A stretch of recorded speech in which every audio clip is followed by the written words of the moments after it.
one thing I can think to do.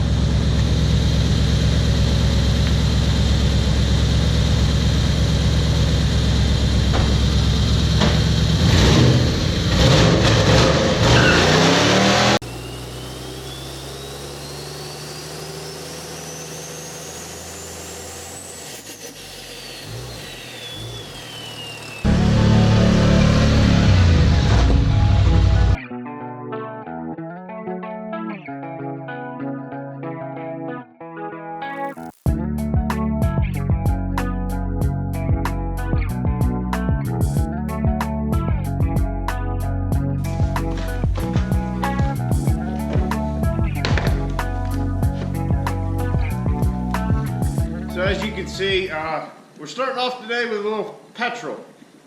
Now I don't think I'm on top gear. The Grand Tour, I'm sorry. How would you like to be a petrol filler cap? But anyway, I've decided to make a, what's the right way to put it? Good effort at cleaning up the garage, which since you guys and I met has been a complete and utter disaster. So with us hopefully getting the race truck back here shortly, I want to begin, well, I want to take it to the body shop, get the roof repaired because of all of our little holes. But the other part of that is we want to do the cage. I want to do it. We're going to do it here in the garage, which means we're going to need room to bend tube, weld, all that kind of stuff. So we really just need to get stuff out of here. So I'm using the four-wheeler rather than one of the trucks because the ground is really soft. Had I done this a week ago, it would have been extremely hard due to being frozen, but now we have the opposite effect. So I'm using a four-wheeler to try and minimize completely destroying the yard. Some of the stuff will have to wait until it refreezes because I'm sure we're not lucky enough for it to not freeze again. So that's kind of where we're starting. After that, I would like to, I don't even know what I want to do after that. Shit. Well, Caitlin's going to get her head gasket soon. I'd like to wait until we know we're getting the race truck back, and that might start this weekend. I also got to borrow a little cherry picker so we can pick the head out of it. So if we get the garage moving, maybe we'll fuck around with Veronica a little bit, and yeah, she's got some issues. So that's kind of where we're starting, where we're heading, and really we just need fuel right this second. And that's all we got. Oh, and as far as these newfangled gas no-spill containers, they suck. The ones with the push button I found worked the best for me. Just put a little nozzle on there. They work great. If you have a little piece of tubing, especially if you're filling up a vehicle, set it up on the bedside of a truck, put the tubing in, and so on and so forth. So, that's what we're getting into. Let's roll.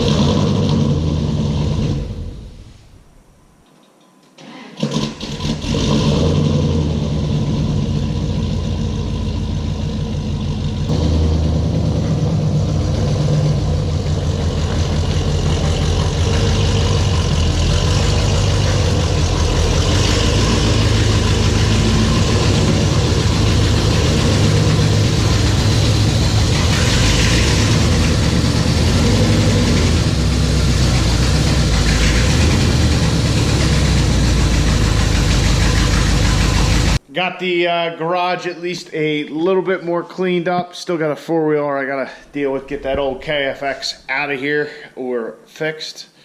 Hopefully both. But decided to back Veronica in. The tire is flat again. We'll see if it take air. You know, when your brakes don't have fluid in them, just use your flat tire as your braking ability. Another thing that I noticed the other night when we had her in the garage here, I told you that at least one manifold the bolts were out of. Well, I noticed it was a lot louder since the other night, at least to me. So got looking. I ended up taking the bolts out of both manifolds the last time I had this thing apart. But both headers leak like a sieve anyhow. So I'll just put the bolts back in so we can run it for a little bit after we get everything dialed in. We do have to do the brakes, get those all dialed back in. I think what happened before, I was trying to remember, I don't think I actually blew a brake line. I think I did blow a brake line. I fixed it and just that, the truck sat after that. So that's kind of where we're at. I guess I just kind of jumped into that whole thing. But yeah, pump that tire up just so she looks right. And yeah, put some bolts in this exhaust header. Try and get our brakes dialed in and go from there.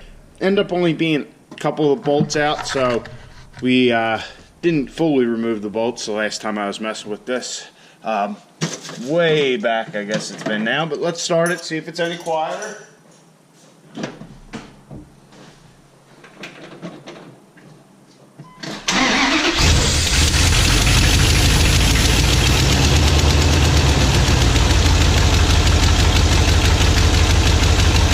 Bit better, but those headers are still shot. Alright, so our header bolts are in. The tire is actually holding air. So now to do the brakes. So if you've done brakes before, usually you have a second person with you. I don't have that. So I have found a unique trick around that. And it's using Crown Royal. No, we just use the bottle here. So as you can see, I have two holes on the top. One has this piece of tubing. So what we'll do is and the other piece of the other end of the tubing is down here in this brake fluid. As you can see, it's all kind of mungy and stuff. A lot of that's old shit. We're not going to really worry about that. So what we'll do is we'll start at the passenger side brake because it is the furthest from the master cylinder. So I will fill the master cylinder up. We'll put this tubing on our bleeder screw. We will bleed it. I'll look in the mirror, and basically what we're going to do is we're going to bleed it until all the air comes out down here. And then when you let off the brake and it tries to suck back, it'll suck some brake fluid back. And I know really to do this right, we should be putting brand new brake fluid in this thing. But I don't have enough fluid, and I'm not really worried about it, especially in the rear. They're just drum brakes anyhow. So, the brake fluid will be alright. Fuck it. But, so that's how we're going to accomplish this. And we're going to do all four of them, even though I don't know which ones are all fucked up. But we'll just do all four for just the hell of it. One thing to always be aware of, guys, when you're doing brake stuff or stuff with brake fluid, if you get any on your hands, wash your hands, because brake fluid is destructive to paint. If you leave it on paint, it's just going to fucking, destroy it. So you just always want to be mindful of that when you're doing brake stuff. So I got the master cylinder filled there. We'll leave the cap off and move on.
Alright, so if we push our brake pedal, nice and solid.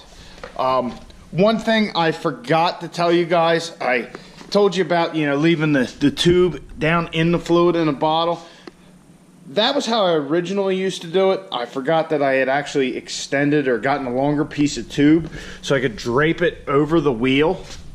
That way, when the fluid, the air would come out, but the fluid would kind of sit there. and could go back in. But it's still a good way to get all the crap out of there. Another thing that I did, especially that back passenger side, it was pretty tight. So I got this 6-point socket to loosen it up. I sprayed them with Croil, worked it back and forth, open and closed it, and then used the wrench on it just so I didn't round them things off. So let me just double check everything, and maybe we'll take this thing for a rip.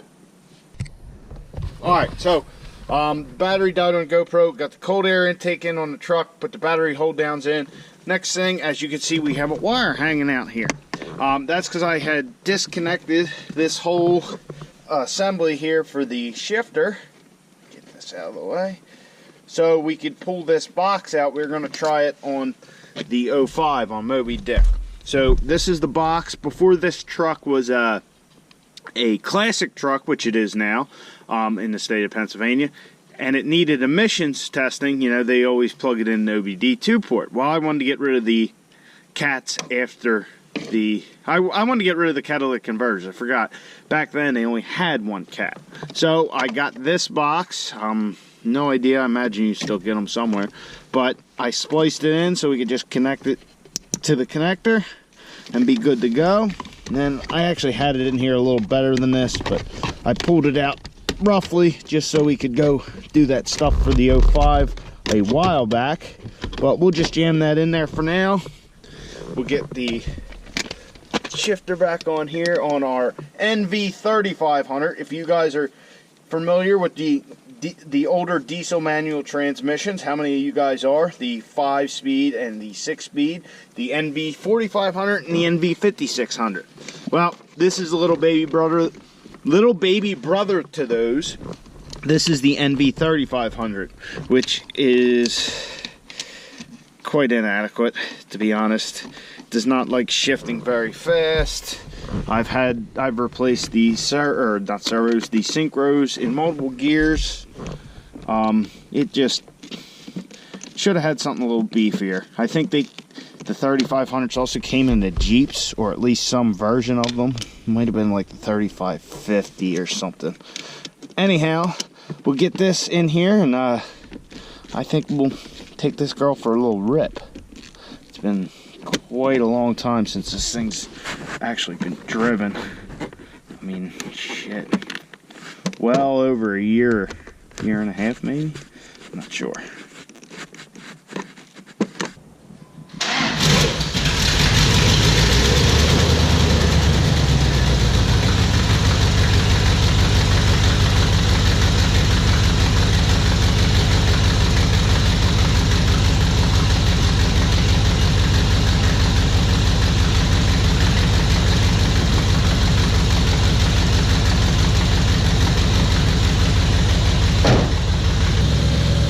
Oil's checked, purring, brakes are good. There's only one thing I can think to do.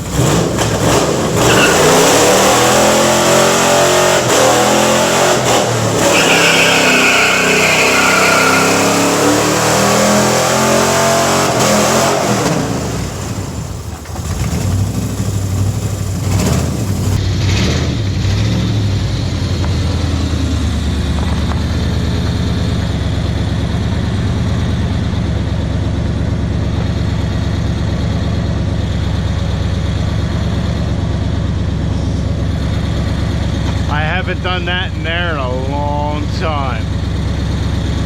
Let's go for a ride.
too shabby. Did a little burnout. I missed third and then I went for it anyway, even though I know it's usually not a go, but what the hell. Old girl still ticks.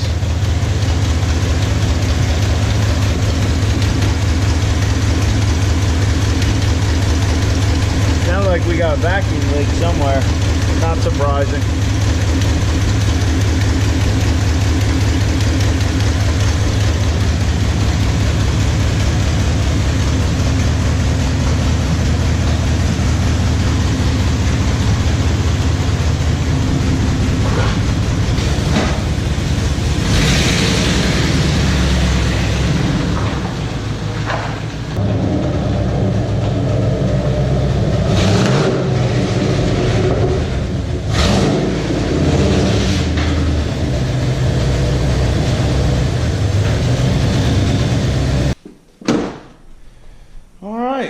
Well, the old girl still gets down to boogies. Definitely a little soft in the front. Probably need some shocks if I had to get. I don't know. It just didn't feel right. But then again, I've been driving shit a hell of a lot newer as of late, so I don't know. The old girl's back, buddy. Yeah. I did a burnout out there. I don't know how well any of that's going to come up on the video. It's dark out. I tried to put the interior light on. I missed third, which shouldn't surprise me. Third was always tricky. But I don't know why I even went for it. Third was always, well, second. If you got second, you were always lucky with this truck. I mean, it's got 410 gears in it. It's got a little smaller tire than I normally used to run on it. But getting second gear in a burnout, because it is a posse rear, was always like you had to have the right road. I think I maybe got third a couple of times with the truck on like a perfect road. So even after I missed third, I still went for it again. Don't know why. The truck just about died, which shouldn't have surprised me, but I was just excited. Yeah, running the truck again. No issues. I mean, it felt a little weird driving, but I don't know if that's because just old and wore out or what, but yeah, it was fun. I used to do that every day, and you heard me just running the crap out of it, probably banging off the red limiter. See, they put a red line in these older trucks. That's where you're supposed to shift. I'll show you. You see that red line there at 5? Well, between 5 and 6, the rev limiter. You're supposed to try and shift between the 5 and the 5 and 6, you know, between 5 and 5,500 RPM. That's where you're supposed to shift. That's why they put them red lines in there. At least, that's how I drive it. So guys, I hope you enjoyed the video. We got Veronica moving again. We'll do a formal introduction here at some point. But yeah, and the burnout in the garage. When I first bought the house, there was nothing in the garage. There was four-wheeler donuts and truck burnouts in the garage pretty regularly. So that's nothing new, but as you can see, there's no fresh rubber on the ground because it has been so cluttered up. But that and the diesel's just blowing a bunch of smoke and shit. It's just a pain in the ass. So I hope you guys enjoyed the video. If you did, please like it. Subscribe to his channel. Check out some of the older stuff. I'll catch you on the next one. Get out in your garage, get the wrenching on your truck.